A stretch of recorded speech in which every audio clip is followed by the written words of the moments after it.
Hello friends, मैं हरदेव शर्मा देव classes education YouTube channel पर आप सभी का स्वागत करता हूं। आज हम लेके आए हैं आपके सामने अप्रैल थर्ड वीक की करंट अफेयर लेके आए हैं। जैसा कि आप सभी को पता है कि हम एवरी संडे को हम वीकली करंट अफेयर लेके आते हैं और ये अप्रैल फोर्थ वीक की जो करंट अफेयर होगी उसको हम अगले वीक के अंदर ही दे देंगे। जिससे क्या हुआ कि जो मई मंथ की फर्स्ट वीक की होगी, जो वीक खत्म हुआ उसी के बाद करंट आ जाएगी। तो आपके लिए ये वीकली करंट अफेयर है। ये है आपकी थर्ड वीक करंट अफेयर। तो कौन सी है? थर्ड वीक करंट अफेयर है। तो दोस्तों, आप सभी का स्वागत है आपके अपने YouTube चैनल देव क्लासेस एजुकेशन पर। मैं हरदेव शंकर आप सभी का बहुत बहुत स्वागत करता हूं। तो चलते हैं हम आज के। ये हर एग्जाम्स के लिए इम्पोर्टेंट होगा, जिन सभी एग्जाम्स में करंट अफेयर पूछी जाती है और उन्हीं बेहतरीन प्रश्नों की श्रृंखला के साथ आज हम उपस्थित हुए। तो समझ लीजिए कि बहुत ही ज़्यादा इम्पोर्टेंट क्वेश्चंस हैं ये। तो अगर आप हमारे चैनल पर पहली बार जुड़े हैं तो हमारे चैनल को सब्सक्राइब कीजिए, वीडियो पसंद आती है तो उसको लाइक कीजिए और अपने दोस्तों के साथ शेयर कीजिए और कमेंट करके बताइए कि वीडियो आपको कैसी लगी। और नोटिफिकेशन बेल जरूर दबा लीजिए जिससे कि आने वाले वीडियोस की नोटिफिकेशन आपके पास सबसे पहले पहुंचे। और हमने परसेंटेज और प्रॉफिट एंड लॉस हमने कंप्लीट कर दिया है। एंड परसेंटेज परसेंटेज भी हमने कंप्लीट कर दिया। जिन दोनों की लिंक जो है, मतलब प्लेलिस्ट हमने बना दी है। प्लेलिस्ट की लिंक आपको डिस्क्रिप्शन में मिल जाएगी, तो आप वहां से उन वीडियोस को देख सकते हो। तो चलते हैं हम आगे आज के सेशन पे। तो सेशन हमारा क्या रहा है?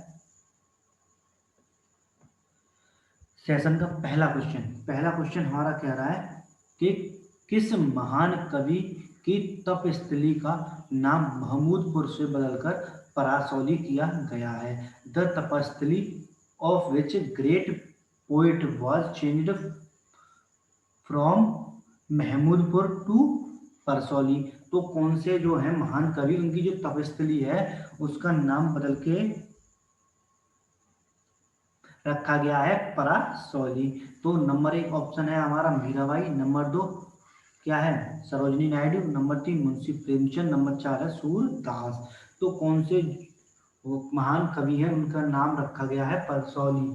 ठीक है, महमूदपुर बदलकर परासौली रखा गया है। तो इसका राइट ऑप्शन कौन सा? मीराबाई, सरोजनी नायडू, मुंशी प्रेमचंद या सूरदास। तो इसका राइट ऑप्शन है ऑप्शन नंबर डी। क्या है option number D is right answer. तो आंसर हो गया इसका डी। कौन सा हो गया? D, Surdas. Question number first का क्या हो गया आंसर? सूरदास आंसर हो गया। क्या हो गया? सूरदास। ठीक है, अब चलते हैं इसके डिस्कशन पर। तो डिस्कशन क्या कह रहा है देखिए। प्रसिद्ध कवि सूरदास की तपस्थली का नाम महमूदपुर से बदलकर अब राजस्व रिकॉर्ड में परासौली किया गया है। और ये जो सूरदास ब्रज राम स्थली विकास समिति, मतलब ब्रज राम स्थली विकास समिति ने परासौली पिछले 4 दशकों से इस परिवर्तन की मांग कर रही थी। 24 मार्च को राजस्व विभाग ने इसकी अधिसूचना जारी की थी। यही वल्लभाचार्य के अनुसार भगवान श्री कृष्ण एवं राधा रानी ने यहाँ चंद सरोवर के निकट ब्रह्मा जी के एक क्षण यानी 6 मास तक रास किया था। ब्रह्मा जी के एक क्षण यानी 6 मास तक यहाँ पे क्या किया था? रास किया था। और ये जो मतलब 4 दशक से इसको परिवर्तन की मांग चल रही थी। 4 दशक का मतलब है 4 into 10, मतलब 40 वर्षों से चल रही थी। तो आपको इसका डिस्कशन भी आपको पता चल गई होगी क्या हुआ कैसे। तो 24 मार्च को राजस्व विभाग ने इसकी अधिसूचना जारी कर दी है और इसका नाम परासौली कर दिया गया है। अब चलते हैं नेक्स्ट क्वेश्चन नंबर 2 पे। तो क्वेश्चन नंबर 2 कह रहा है किस राज्य सरकार ने 14 दिन का मास्क अभियान शुरू किया है। Which state government started the 14 days mask companion. तो नंबर 1 जम्मू कश्मीर, मेघालय, बिहार और उड़ीसा। तो ऑप्शन कौन सा है? 14 दिन के लिए मास्क अभियान शुरू किया है, वह सरकार, राज्य सरकार कौन सी है? तो जम्मू कश्मीर, मेघालय, बिहार या उड़ीसा। तो इसका राइट ऑप्शन है ऑप्शन नंबर डी। क्या है option number D? Orissa. Question number 2 का क्या हो गया? Orissa. Orissa is right answer. ठीक है, उड़ीसा क्या हो गया? राइट आंसर क्या हो गया हमारा? उड़ीसा राइट आंसर हो गया। तो अब चलते हैं इसके डिस्कशन में। तो डिस्कशन देखिए क्या कह रहा है। ओडिशा राज्य के वर्तमान मुख्यमंत्री कौन है? नवीन पटनायक। नवीन पटनायक ने 14 दिन मतलब 14 डेज का मास्क अभियान राज्य में शुरू किया है। 14 दिन के मास्क अभियान के तहत उन्होंने लोगों को कोरोना वायरस से निपटने में देश की मदद करने एवं मास्क न लगाने वालों पर 2 गुना जुर्माना लगाने की भी घोषणा की है। मतलब 14 दिन का अभियान चलाया गया है कोरोना वायरस से निपटने के लिए, और जो मास्क नहीं लगाएगा उस पर जुर्माना डबल लगाया जाएगा। और तो गवर्नर कौन है? और इसके गवर्नर हैं, उड़ीसा राज्य के गवर्नर गणेशी लाल है, और मुख्यमंत्री नवीन पटनायक, और राजधानी है भुवनेश्वर। ठीक है, तो आपको यहाँ तक समझ में आ गया होगा कि इसका क्या क्या डिस्कशन है। तो क्वेश्चन नंबर 3 देखिए। क्वेश्चन नंबर 3 कह रहा है कि प्रिंस फिलिप का 99 वर्ष की उम्र में निधन हुआ है, वह किसके पति थे? Prince Philip died at the age of 99, whose husband was he?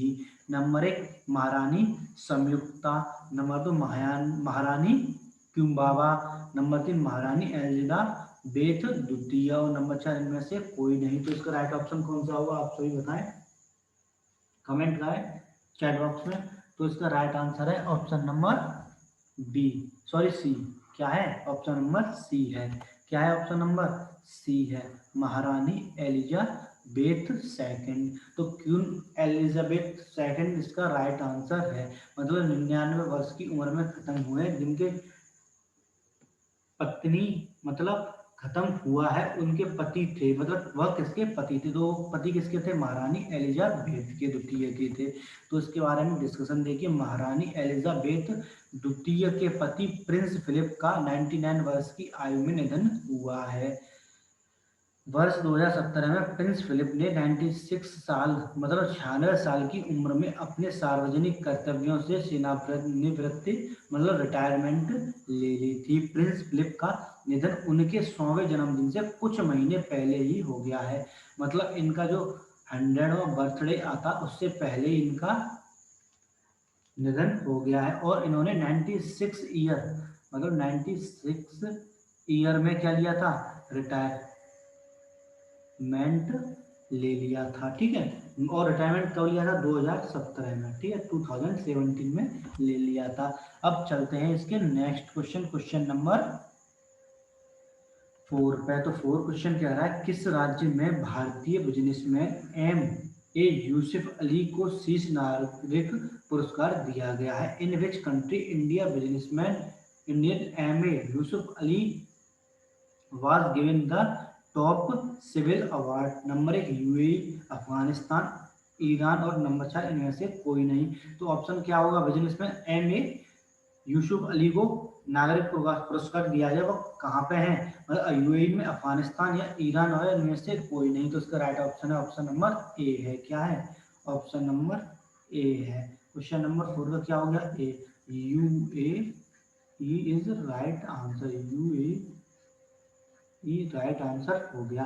अब इसके डिस्कशन को देखिए। अबू धाबी के crown prince Sheikh Mohammed bin Zayed Al Nahyan ने भारतीय businessman M A Yusuf Ali को 11 अन्य व्यक्तियों को यूसुफ अली और 11 अन्य व्यक्तियों को अबू धाबी के शीर्ष नागरिक पुरस्कार से सम्मानित किया है। अबू धाबी क्राउन प्रिंस ने यूसुफ अली को व्यापार, उद्योग और विभिन्न पुरस्कार, इन पहलुओं में अनेक सहयोग के लिए शीर्ष नागरिक पुरस्कार दिया है। भारतीय businessman M A Yusuf Ali hypermarket और खुदरा कंपनियों का संचालन करने वाले लुलु ग्रुप कंपनी के अध्यक्ष और प्रबंधक निर्देशक हैं। मतलब कंपनी कौन सी है?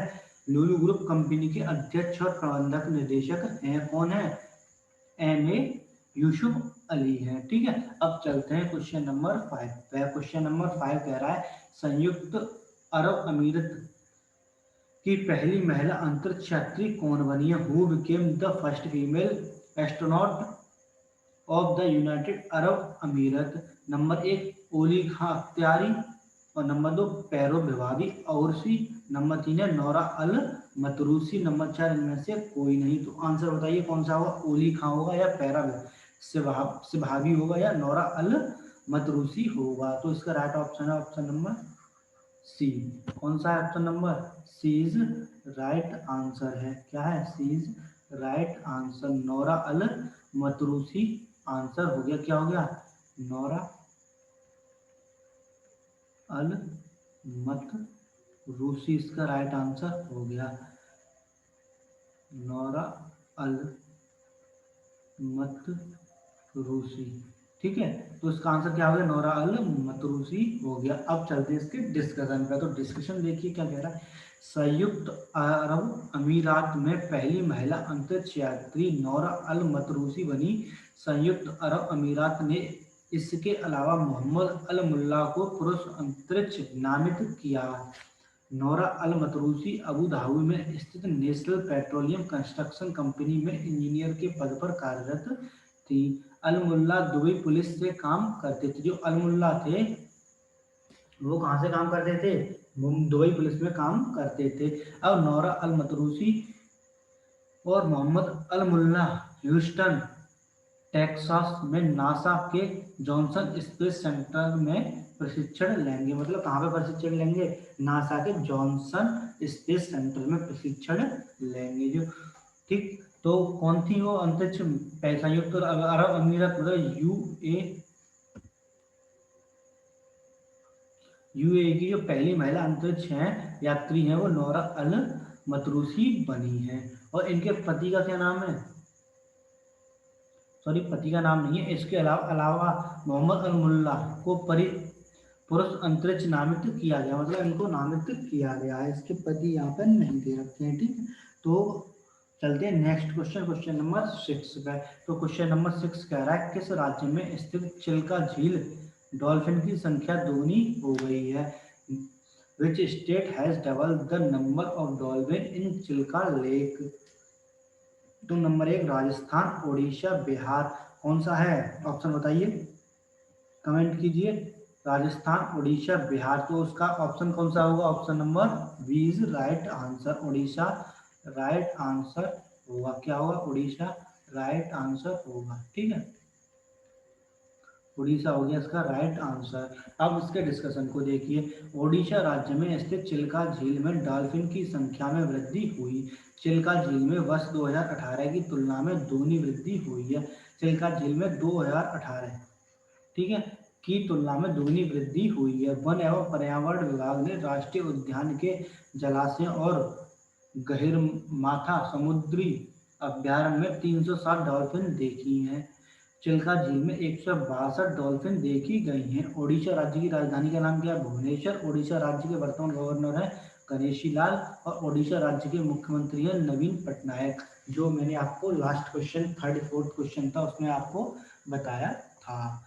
ठीक है, मतलब चिल्का झील में कितनी देखी गई है? 162 डॉल्फिन देखी गई हैं। ठीक है, और जलाशयों, राष्ट्रीय उद्यानों के जलाशयों और गहिर माथा समुद्री अभ्यारण्य में 307 डॉल्फिनों को देखा गया है। अब चलते हैं नेक्स्ट क्वेश्चन, क्वेश्चन नंबर 7 पे। तो क्वेश्चन नंबर 7 कर वैश्विक विद्यालयों की अकादमिक रैंकिंग में शीर्ष स्थान भारत में कौन सा इंस्टीट्यूट रहा है? तो कौन सा रहा है? आईआईटी साइंस ऑफ साइंस मतलब Indian institute of science Bengaluru, Indian institute of science Uttarakhand, Indian institute of science Delhi, और नंबर 6 इनमें से कोई नहीं। तो कौन सा रहा है? बेंगलुरु, उत्तराखंड या Delhi?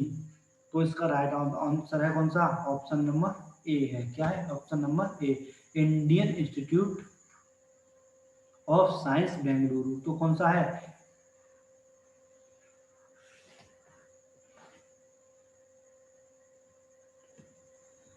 Indian institute of science Bengaluru इसका राइट आंसर है। इसका डिस्कशन देखिए, वैश्विक विद्यालयों की अकादमिक रैंकिंग में शीर्ष स्थान पर भारत का Indian institute of science Bengaluru रहा है।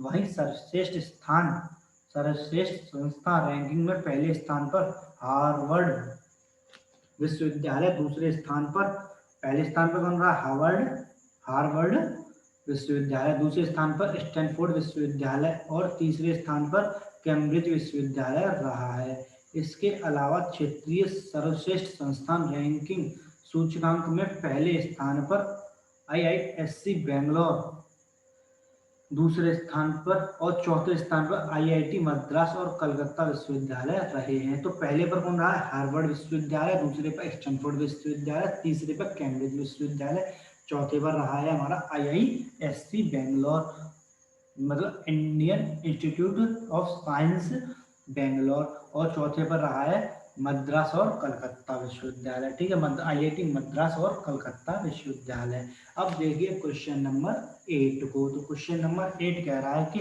भारतीय सेना के नए उप प्रमुख के रूप में किसे नियुक्त किया गया है? Who has been appointed as a new deputy chief of Indian. Number इसके ऑप्शन है सुरेश राजन, उपेंद्र द्विवेदी, और नंबर 3 है दिवेश राघवन, नंबर 4 इनमें से कोई नहीं। तो भारतीय सेना के प्रमुख नए उप प्रमुख के रूप में किसे नियुक्त किया गया है? तो इसका राइट ऑप्शन है उपेंद्र द्विवेदी को। किसको? उपेंद्र द्विवेदी को किया गया है। उपेंद्र द्विवेदी इसका राइट आंसर है। क्या है? उपेंद्र द्विवेदी राइट आंसर है। अब देखिए इसका डिस्कशन। तो भारतीय सेना के नए उप प्रमुख के रूप में उपेंद्र द्विवेदी को नियुक्त किया गया है। उपेंद्र द्विवेदी इससे पहले वह 9 क्राफ्ट्स के कमांडर रह चुके हैं। उपेंद्र द्विवेदी वर्तमान में भारतीय सेना के उप प्रमुख लेफ्टिनेंट जनरल चंडी प्रसाद मोहंती की जगह लेंगे। फिलहाल भारतीय सेना के वर्तमान प्रमुख जनरल मनोज मुकुंद नरवाने हैं। नेशनल डिफेंस एकेडमी के लेफ्टिनेंट जनरल द्विवेदी को वर्ष 1984 में जम्मू कश्मीर राइफल का 18वीं बटालियन में भर्ती किया गया था। मतलब जो जनरल द्विवेदी को 1984 में जम्मू कश्मीर राइफल की 18वीं बटालियन में भर्ती किया गया था। तो आपको यहाँ तक 8 क्वेश्चन समझ में आ गए होंगे। तो क्वेश्चन नंबर 9 देखिए, एनसीएईआर की पहली महिला महानिदेशक कौन बनी है? Who became the first female director general of NCAER? तो number 1 Manisha Kaul, number 2 Poonam Gupta, number 3 Divyagi Sen, number 4 इनमें से कोई नहीं। तो इसका राइट आंसर कौन सा है? मनीषा कौल, पूनम गुप्ता, दिव्यगी सेन। तो कौन है महिला महानिदेशक? तो इसका राइट ऑप्शन है ऑप्शन नंबर बी। क्या है ऑप्शन नंबर बी? 9 का क्या हो गया? पूनम गुप्ता। पूनम गुप्ता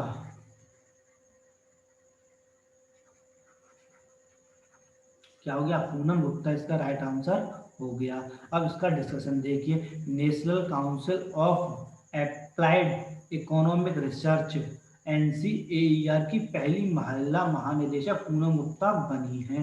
पूनम गुप्ता वर्तमान में national council of applied economic research के महानिदेशक शेखर शाह की जगह लेंगी। पूनम गुप्ता वर्ष 2013 में विश्व बैंक में शामिल हुई थी और वह national institute of public finance and policy NIPFP में भारतीय रिजर्व बैंक की अध्यक्ष भी रह चुकी हैं। मतलब कहाँ की रह चुकी हैं? NIPFP की अध्यक्ष भी रह चुकी हैं। मैं भारतीय रिजर्व बैंक की अध्यक्ष रह चुकी हैं।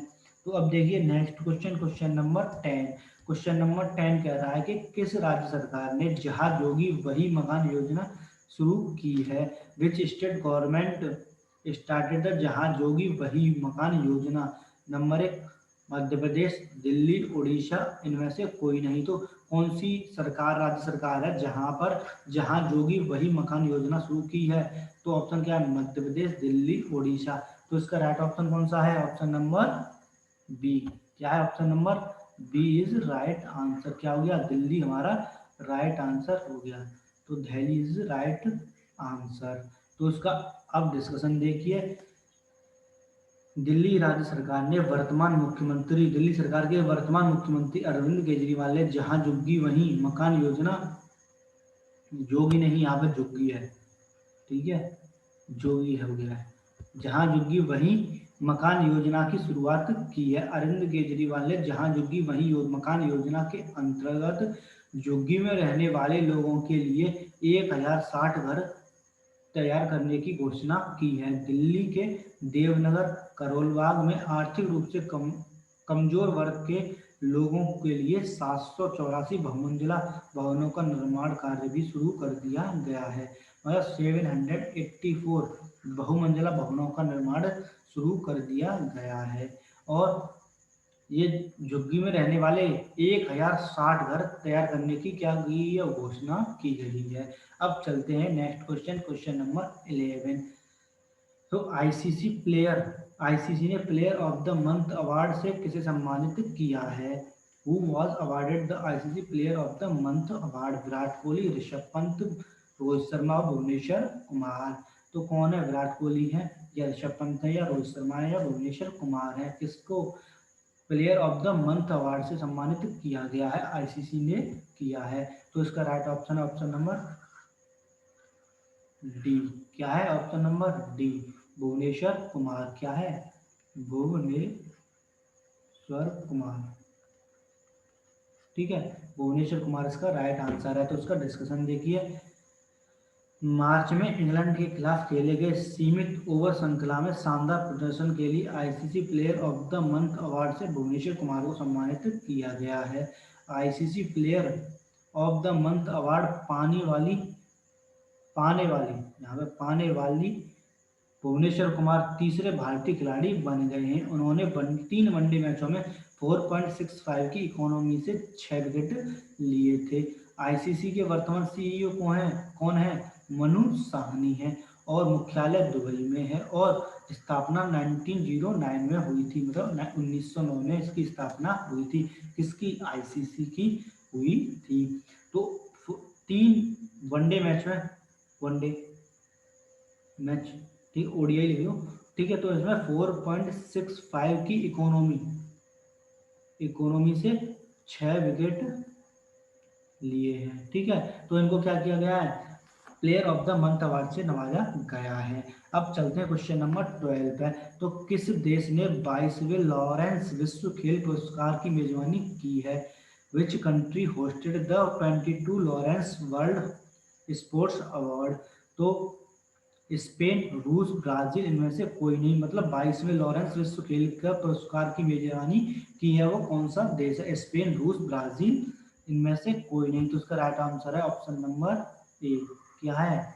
स्पेन। क्या है? स्पेन। स्पेन इसका राइट आंसर है। तो इसका अब देखिए इसके बारे में डिस्कशन। तो स्पेन देश के 22वें लॉरेंस विश्व खेल पुरस्कार की मेजबानी की है। वर्तमान में लॉरेंस वर्ल्ड स्पोर्ट अकादमी के 69 सदस्य शामिल हैं। 22वें लॉरेंस विश्व खेल पुरस्कार को राफेल नडाल, लुइस हैमिल्टन और LeBron James, Robert Lewandowski, sportsman Naomi Osaka और फेडेरिका बेगनोन, ये क्या है? स्पोर्ट विमेन पा चुकी हैं। लॉरेंस विश्व खेल पुरस्कार पहली बार 2007 में बार्सिलोना में आयोजित किया गया है। मतलब 22वां जो स्टार्ट हो रहा है लॉरेंस विश्व खेल पुरस्कार, ये इसकी मेजबानी स्पेन कर रहा है और इसकी शुरुआत 2007 में हुई थी और बार्सिलोना में हुई थी। अब चलते हैं इसके अगले क्वेश्चन का। क्वेश्चन क्या है? किस देश ने फुकुशिमा परमाणु संयंत्र के 1 मिलियन टन दूषित पानी समुद्र में छोड़ा है? मतलब 1 मिलियन टन दूषित पानी है वो समुद्र में छोड़ा है। नंबर 1 वियतनाम, चीन, रूस और जापान। तो कौन सा देश है उसने छोड़ा है? तो उसका राइट ऑप्शन कौन सा है? ऑप्शन नंबर डी है। तो ऑप्शन कौन सा हो गया? जापान। क्या हो गया? जापान। जापान इसका राइट आंसर हो गया, ठीक है। अब इसका डिस्कशन देखिए। स्पेन देश, सॉरी इसका डिस्कशन गड़बड़ है, इसके बारे में मैं आपको बता दूंगा। अब गड़बड़ हो गई है यहाँ पे, तो क्वेश्चन हमारा कौन सा है, 13वां। एक सेकंड देखता हूं मैं पीपीटी में। तो मैं इस क्वेश्चन के बारे में आपको वैसे ही बता देता हूँ। जापान देश के फुकुशिमा परमाणु संयंत्र से 1 मिलियन टन दूषित पानी जो समुद्र में छोड़ा गया है। जापान 1 मिलियन टन, ठीक है, 1 मिलियन टन दूषित पानी, ये दूसरे का है, दूषित जल, दूषित जल जो है समुद्र में छोड़ा गया है। जापान में पानी को पूरी तरह से फिल्टर करने के बाद इसे क्या किया गया, रिलीज करने की घोषणा की गई है, मतलब इसको रिलीज करने की घोषणा की गई थी। और 2011 में आए भूकंप में सुनामी की वजह से संयंत्र जटिल डिकम्प्रेस की गई थी, मतलब क्या किया गया था, डिकम्स्ट्रिंग की गई थी। और इस यंत्र से क्या क्या होता है कि जो दूषित जल है वो अगले 2 वर्षों के बीच पहली बार रिलीज किया गया, मतलब ये दूषित जल है वो 2 वर्ष में पहली बार ऐसा किया गया है। अब चलते हैं इसके बाद नेक्स्ट क्वेश्चन, क्वेश्चन नंबर 14 पे। तो क्वेश्चन नंबर 14 कह रहा है कि यूएई ने किस वर्ष तक चंद्रमा पर अपना रोवर राशिद भेजने की घोषणा की है। By what year did the UAE announce sending its rover Rashid to the moon. वर्ष 2023, वर्ष 2022, वर्ष 2025 और वर्ष 2027। मतलब यूएई ने चंद्रमा पर अपना रोवर जो राशिद है वो कब तक भेजने की घोषणा की है। तो इसका right option option number B है, 2022 तक, 2022 तक, ठीक है, कब तक, 2022 तक, मतलब आने वाले अगले साल में पहुंचा देगा। अब इसके डिस्कशन पे देखिए, यूएई ने 2022 तक चंद्रमा पर अपना रोवर राशिद भेजने की घोषणा की है। जापान की कंपनी की मदद से वर्ष 2022 में चंद्रमा पर अपना रोवर भेजेगा। आई स्पेस कंपनी एमिरेट्स चंद्र मिशन की राशिद को चंद्रमा पर पहुंच जाएगा जो कि वायरलेस संचार करने में सक्षम होगा। जो मतलब जो है चंद्रमा पर कब पहुंचेगा, 2022 तक भेजेगा, और जो वायरलेस संचार करने में क्या होगा, सक्षम होगा। अब देखिए next question, question number 15। Writers के मुख्य संपादक के रूप में किसे नियुक्त किया गया है। Who was appointed as the chief editor of returns, मतलब राइटर्स के मुख्य संपादक के रूप में किसे नियुक्त किया गया है। लैरे मैगनन, और नंबर 2 है एलेसेंड्रा गैलोनी, नंबर 3 है फिलिपन्स गैरी, कौन है, फिलिपन्स गैरी, और नंबर 4 इनमें से कोई नहीं। तो इसका राइट ऑप्शन कौन सा है बताइए। तो इसका right answer option number B है। क्या है option number B, Alessandra Galloni. क्या है, एलसेड्रा गैलोनी इसका राइट आंसर है। अब इसका डिस्कशन देखिए, राइटर्स के पहले महिला मुख्य संपादक के रूप में एलेसेड्रा गैलोनी नियुक्त किया गया। राइटर्स की 170 साल के इतिहास में पहली बार कोई महिला इस पद पर बैठी है। एलेसेड्रा गैलोनी राइटर्स के वर्तमान मुख्य संपादक गैलोनी स्टीफन की जगह लेंगी, जो कि पिछले 1 दशक से समाचार संस्था का नेतृत्व कर रहे हैं। दुनिया भर में 200 स्थानों पर राइटर्स के लिए 2500 कर्मचारी काम कर रहे हैं, मतलब दुनिया भर में 200 स्थानों पर राइटर्स के लिए 2500 वर्कर्स काम कर रहे हैं। तो आपको यहाँ तक समझ में आ गया होगा। अब चलते हैं इसके नेक्स्ट क्वेश्चन, क्वेश्चन नंबर 16 पे। तो AICTE लीलावती पुरस्कार 2020 स्वच्छता और स्वास्थ्य विज्ञान श्रेणी में किसने जीता है। Who won the AICTE Lilavati award 2020 hygiene and health science category. तो परिप्राण, नंबर 2 है श्री किशोरी ताई, नंबर 3 है मतलब सी लीगल अवेयरनेस, नंबर 4 इनमें से कोई नहीं। तो इसका राइट ऑप्शन कौन सा है। तो इसका राइट आंसर है ऑप्शन नंबर बी। क्या है, श्री किशोरी ताई।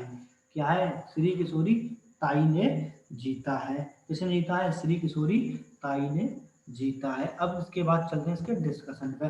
तो डिस्कशन कह रहा है AICTE लीलावती पुरस्कार 2020 स्वच्छता और स्वास्थ्य विज्ञान श्रेणी में Shri Kishori Tai Bhoyar college of pharmacy Nagpur को दिया गया है।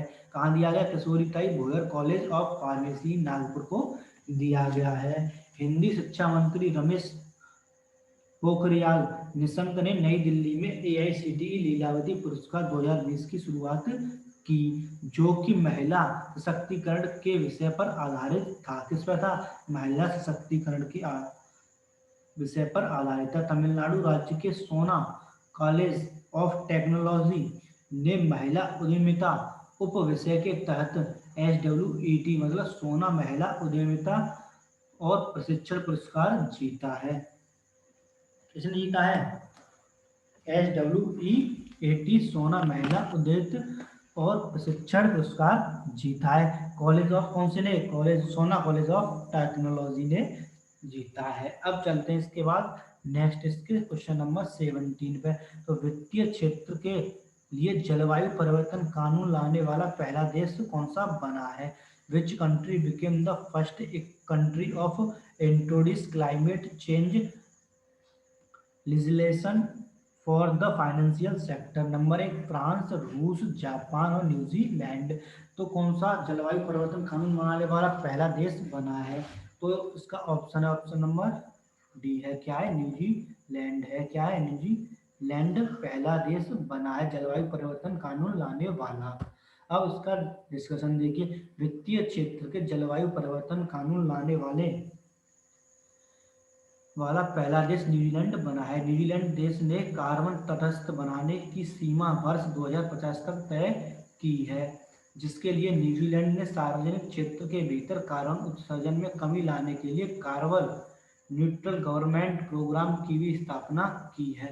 ग्रीन हाउस गैस उत्सर्जन को कम करने के लिए न्यूजीलैंड ग्रीन इन्वेस्टमेंट फाइनेंस की भी शुरुआत की गई है, जिसका उद्देश्य परियोजनाओं के वित्त पोषण में तेजी लाना है। मतलब इसकी उद्देश्य क्या है? इसका उद्देश्य है कि परियोजनाओं के वित्त पोषण में तेजी लाना। अब देखिए नेक्स्ट क्वेश्चन, क्वेश्चन नंबर 18। किस क्रिकेटर को के जीवन पर आधारित पुस्तक बिलीव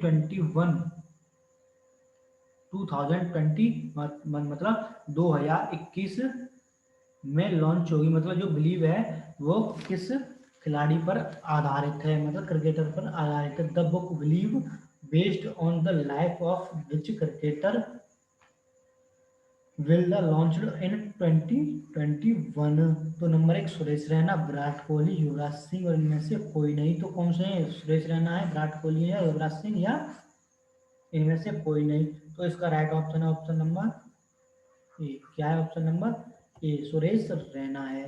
तो उसका आंसर क्या हो गया? Suresh Raina is right answer. तो क्वेश्चन नंबर 18 का कौन सा हो गया? Option A is right answer. प्रसिद्ध भारतीय क्रिकेटर सुरेश रैना के जीवन पर आधारित उनकी आत्मकथा believe what life and cricket taught me मई 2021 में रिलीज की जाएगी। मतलब कौन सी है? Believe what life and cricket taught me 2021 में क्या की जाएगी? रिलीज की जाएगी। सुरेश रैना की आत्मकथा believe what life and cricket taught मी को रैना और खेल लेखक भरत सुंदरसन के द्वारा लिखा गया है। मतलब किसके द्वारा? रैना और खेल लेखक भरत सुंदरसन के द्वारा लिखा गया है। सुरेश रैना की आत्मकथा बिलीव को पेंगुइन इंडिया हाउस पब्लिकेशन के द्वारा प्रकाशित किया जाएगा। मतलब किसके द्वारा? पेंगुइन इंडिया हाउस पब्लिकेशन के द्वारा। इसमें उन्होंने सुरेश रैना के जीवन के बारे में वृत्तांत से बताया, मतलब पूरा डिस्कशन किया है, पूरा शुरू से उनका वृत्तांत मतलब पूरी घटना को बताया है। अब आपको यहाँ तक समझ में आ गया होगा। तो पुस्तक है आत्मकथा है believe what life and cricket taught मी है। क्वेश्चन नंबर 19 देखिए।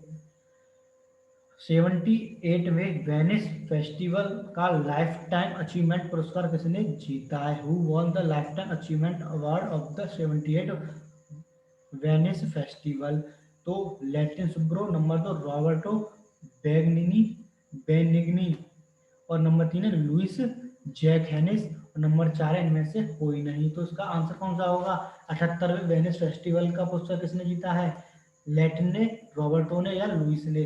तो इसका आंसर है रॉबर्टो बेनिग्नी ने। तो किसने जीता है? बेनिग्नी ने जीता है, रॉबर्टो बेनिग्नी ने जीता है। अब इसका डिस्कशन देखिए। 78वें वेनिस मतलब 78वें वेनिस अंतर्राष्ट्रीय फिल्म फेस्टिवल का लाइफ टाइम अचीवमेंट के लिए गोल्डन लाइन पुरस्कार निर्देशक रॉबर्टो बेनिग्नी ने जीता है। निर्देशक रॉबर्टो बेनिग्नी फिल्म निर्माता ने Holocaust comedy drama film life is beautiful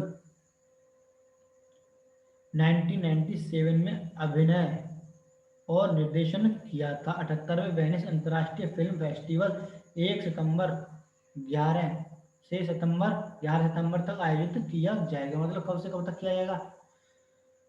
1 सितंबर से 11 सितंबर तक आयोजित किया जाएगा। तो आपको यहाँ तक क्वेश्चन का डिस्कशन भी पसंद आया होगा और क्लास को शेयर कर दीजिए, ये कहनी नहीं पड़े।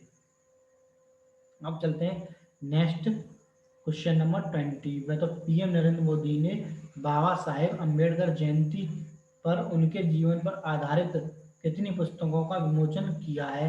How many books based on his life were released by PM Narendra Modi on Baba Saheb Ambedkar birth anniversary? 4, 7, 3 या इनमें से कोई नहीं। तो क्या है? 4 है, 7 है या 3 है या नन ऑफ दीज है? तो आंसर है 4। क्या है? 4। क्या आंसर? ऑप्शन नंबर ए, मतलब 4 इज राइट आंसर है। तो देखिए इसका डिस्कशन। पीएम नरेंद्र मोदी ने बाबा साहब अम्बेडकर की जयंती पर उनके जीवन पर आधारित 4 पुस्तकों का विमोचन किया गया है। पीएम नरेंद्र मोदी ने डॉक्टर अम्बेडकर व्यक्ति दर्शन, डॉक्टर अम्बेडकर जीवन दर्शन, डॉक्टर अम्बेडकर राष्ट्र दर्शन और डॉक्टर अम्बेडकर आयाम दर्शन नामक पुस्तकों का विमोचन किया है। नरेंद्र मोदी ने वीडियो कॉन्फ्रेंसिंग के माध्यम से किशोर मकवाना द्वारा लिखित कि डॉक्टर बी आर अम्बेडकर की पुस्तकों को लॉन्च किया है। तो पुस्तकों का नाम एक बार और बता देता हूँ। डॉक्टर अम्बेडकर व्यक्ति दर्शन, नंबर 2 डॉक्टर अम्बेडकर जीवन दर्शन, नंबर 3 डॉक्टर अम्बेडकर राष्ट्र दर्शन और डॉक्टर अम्बेडकर आयाम दर्शन। ये 4 पुस्तकें क्या की गई हैं? का विमोचन किया गया है। अब देखिए इसके बाद नेक्स्ट क्वेश्चन, क्वेश्चन नंबर 21। किस क्रिकेटर को leading 2020 cricketer in the world चुना गया है? Which cricketer was selected as leading 2020 cricketer in the world? Zak Crawley, number 2 Kieron Pollard, number 3 Beth Mooney, number 4 इनमें से कोई नहीं। जैक कॉर्ली, कीरन पोलार्ड और बैक मुनी कौन से क्रिकेटर हैं जिनको T20 cricket in the world चुना गया है? तो कीरन पोलार्ड है। कौन है? कीरन पोलार्ड है। क्या है? Kieron Pollard. ठीक है, कीरोन पोलार्ड है। तो इसका डिस्कशन देखिए। डिस्कशन कह रहा है कि विजडन अल्मनाक के 2021 संस्करण में कीरन पोलार्ड को leading 2020 cricketer in the world चुना गया है। दूसरी ओर भारतीय कप्तान विराट कोहली को विजडन ने 2010 के दशक के वनडे क्रिकेटर के रूप में नामित किया है। विजडन ने सचिन तेंदुलकर को 1990 दशक और कपिल देव को 1980 दशक के लिए वनडे क्रिकेट के सभी क्रिकेट के रूप में भी नामित किया है। मतलब किन किन को नामित किया है T20 में? कौन है? कीरन पोलार्ड है और वनडे में है आपके विराट कोहली 2010 के में, और 1990 दशक के में सचिन तेंदुलकर, और 1980 के दशक में क्रिकेटर कौन थे? कपिल देव को नामित किया गया है। अब यहाँ तक क्वेश्चन का डिस्कशन भी पसंद आया होगा। चलते हैं next question. The Hindu question number 22 है। द हिंदू संपादक अधिकारी के रूप में किसे नियुक्त किया गया? Who was appointed as the Hindu editor officer?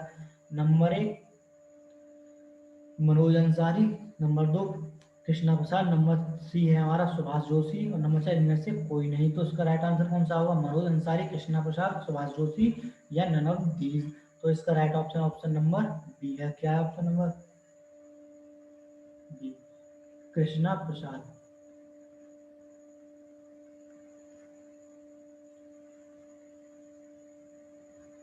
Krishna Prasad, Krishna Prasad इसका राइट आंसर है।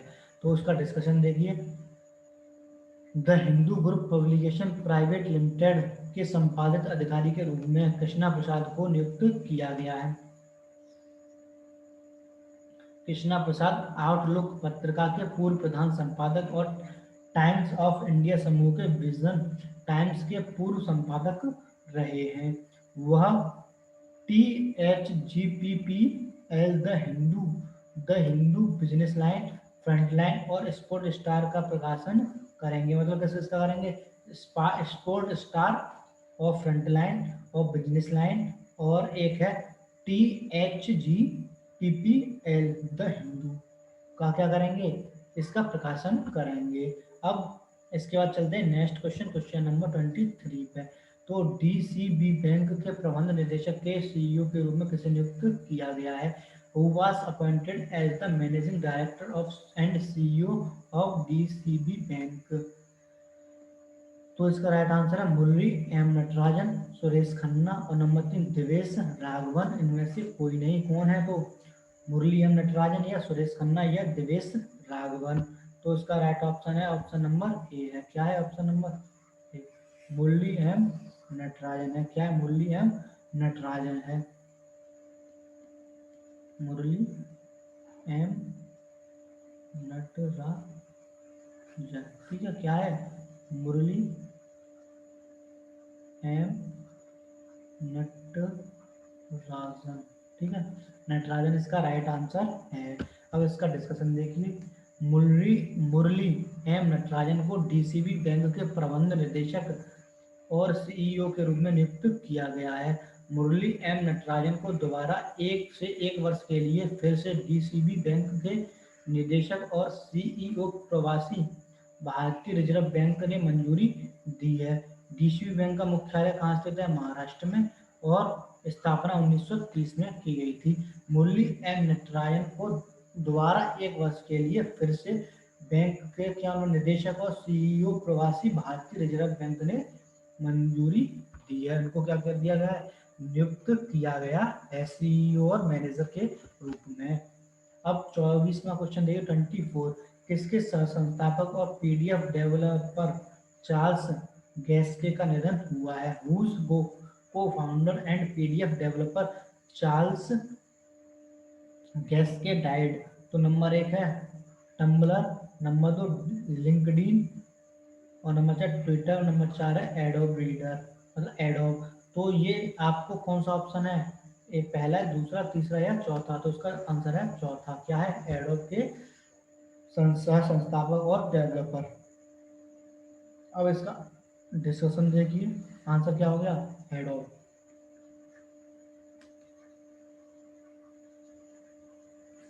क्या हो गया? एडोब इसका राइट आंसर हो गया। ग्राफिक्स एवं पब्लिशिंग सॉफ्टवेयर निर्माता कंपनी एडोब इंक के संस्थापक और PDF डेवलपर चार्ल्स गैस्के का निधन हुआ है। वर्ष 1982 में उन्होंने अपने दोस्त जॉन वॉर्नक के साथ मिलकर एडोब इंक के साथ मिलकर कंपनी की स्थापना की थी। एडोब इंक के संस्थापक चार्ल्स गैस्के ने पोर्टेबल दस्तावेज तारीख को विकसित करने में मदद की थी। किसको करने में मदद की थी?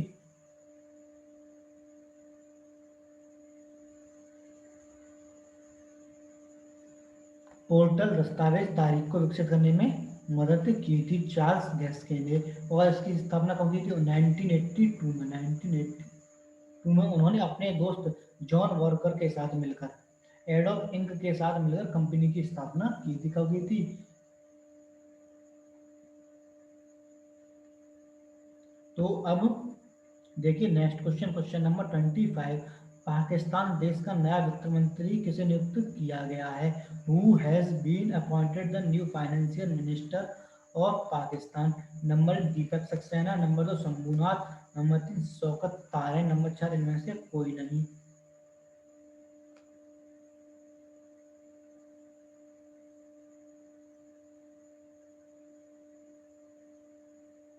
तो इसका राइट आंसर कौन सा होगा? दीपक सक्सेना, शंभुनाथ या शौकत तारे, या इनमें से कोई नहीं। तो इसका आंसर है ऑप्शन नंबर सी है। क्या है ऑप्शन नंबर सी? शौकत तारिन। क्या है इसका? शौकत तारिन इसका राइट आंसर है। शौकत तारिन, ठीक है, शौकत तारिन, शौकत तारिन इसका राइट आंसर है। अब देखिए इसके डिस्कशन में जो आज का लास्ट क्वेश्चन है। तो पाकिस्तान देश के नए वित्त मंत्री के रूप में शौकत तारिन को नियुक्त किया गया है। तारिन इससे पहले पाकिस्तानी पीपल्स पार्टी की सरकार वर्ष 2009 से 2010 के बीच में कुछ वक्त के लिए वित्त मंत्री रहे थे। पाकिस्तान देश में पिछले 2 सालों में वित्त मंत्रालय का कार्यभार संभालने वाले शौकत तारिन चौथे व्यक्ति बने हैं। तारिन इससे पहले पाकिस्तान के वित्त मंत्री रहे। हम्मार अजहर की जगह लेंगे, तो किसकी जगह लेंगे? हम्मार अजहर की जगह लेंगे। और ये 2 सालों में वित्त मंत्रालय का कार्यभार संभालने वाले कौन है? शौकत तारिन चौथे व्यक्ति बने हैं। और ये पाकिस्तानी पीपल्स पार्टी की सरकार वर्ष 2009 से 2010 के बीच में के दौरान कुछ वक्त के लिए वित्त मंत्री रह चुके हैं और फिर इनको नियुक्त किया गया है। तो ये थे आज के टॉप 25 क्वेश्चन वीकली। तो आपको आई होप समझ में आए होंगे और आपको क्वेश्चन पसंद में आए होंगे। और क्वेश्चन आपको पसंद आए तो क्वेश्चन को लाइक शेयर और सब्सक्राइब जरूर कीजिए। और एक ये इम्पोर्टेंट है, ऑफिशियल देव क्लासेस में आप जुड़ जाइए। तो यहाँ पे आपको इस सेशन की पीडीएफ पूरी अवेलेबल करा दूंगा मैं। और मैथ्स हमने profit and loss approx complete करा दिया, प्रॉफिट एंड लॉस और परसेंटेज कंप्लीट करा दी है। तो आप इनकी लिंक को डिस्क्रिप्शन में जाके ले सकते हैं और पूरी वीडियोस को देख सकते हो। तो यहाँ पे 1.1 के हैं और यहाँ पे 21 के प्लस मेंबर, ठीक है। तो आप यहाँ पे जाके आप जुड़ सकते हो और वीडियो आपको पसंद आएगी होगी। और वीडियो पसंद आई है तो लाइक से सब्सक्राइब जरूर कीजिए। तो बस आज की वीडियो में इतना ही। मिलेंगे नेक्स्ट वीडियो में, तब तक के लिए थैंक यू।